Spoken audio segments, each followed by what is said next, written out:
বাদর বানর, কুমির আর চালাক বুদ্ধিমান কৃষক।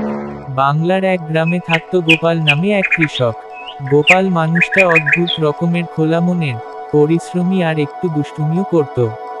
সারাদিন খেতে যেত, মাঠে জমিতে চাষ করত, আর গ্রামবাসীদের নিয়ে মজা করত। গোপালের একটা বড় অভ্যাস ছিল, প্রতিদিন কাজের ফাঁকে সে নদীর ধারে বসত। নদীর জলে নারকেলের গাছের ছায়া পড়ত, গাছের ডালে বানরের দল খেলাধুলা করত। গোপাল তাদের দেখে মজা পেত।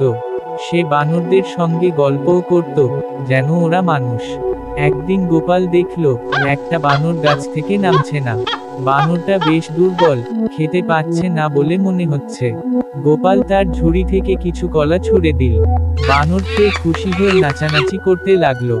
এভাবেই গোপাল আর বানরের মধ্যে বন্ধুত্ব হয়ে গেল। প্রতিদিন সে কলা দিত, আর বানর লাফিয়ে লাফিয়ে তার চারপাশে খেলা করত। কিন্তু সেই নদীতে এক কুমির থাকত। কুমিরটা খুব চালাক। নদীর মাছগুলো ওর জন্য যথেষ্ট ছিল না। ও খেয়াল করলো, গোপাল আর বানরের মধ্যে দারুণ বন্ধুত্ব।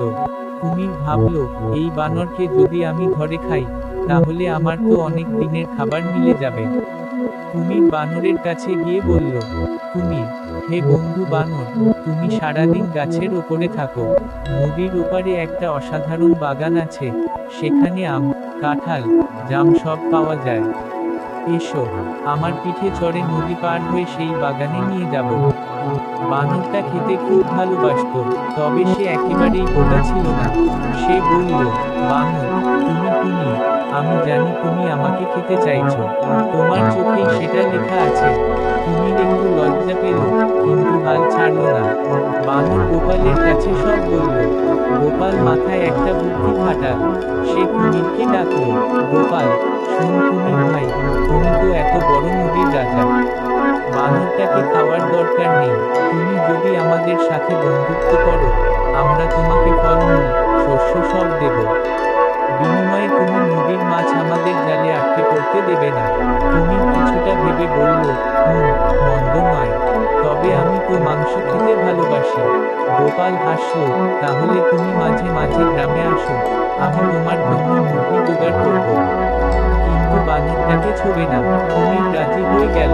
গোপাল এই ব্যাপারটা গ্রামে ঘোষণা করল, শোন সবাই, এখন থেকে নদীতে মাছ ধরা আরো সহজ হবে, কারণ আমি কুমিরের সাথে চুক্তি করেছি।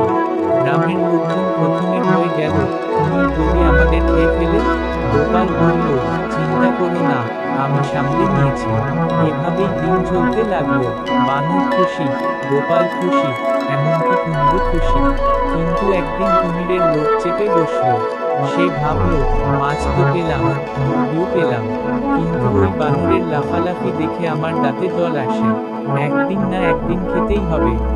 এক সন্ধ্যায় কুমির বানরকে বলল, আজকে তোমাকে নদীর ওপারে একটা দারুণ আম গাছ দেখাবো। বানর তখন গোপালের পরামর্শ মনে করল।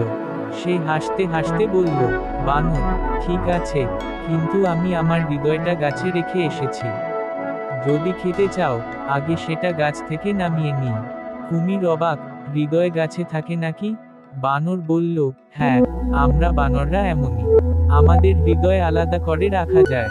কুমির বিশ্বাস করে ফেলল।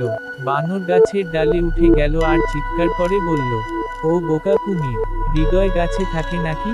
এখন আমি নিরাপদে আছি। কুমির বুঝতে পারল, সে প্রতারিত হয়েছে। গোপাল হেসে বলল, দেখলে কুমির ভাই, লোভ করলে মাথা খারাপ হয়ে যায়। তুমি যদি বন্ধুত্ব ঠিক রাখো, তাহলে সবাই খুশি থাকে, কিন্তু কারো ক্ষতি করতে চাইলে শেষ পর্যন্ত নিজেরই ক্ষতি হয়।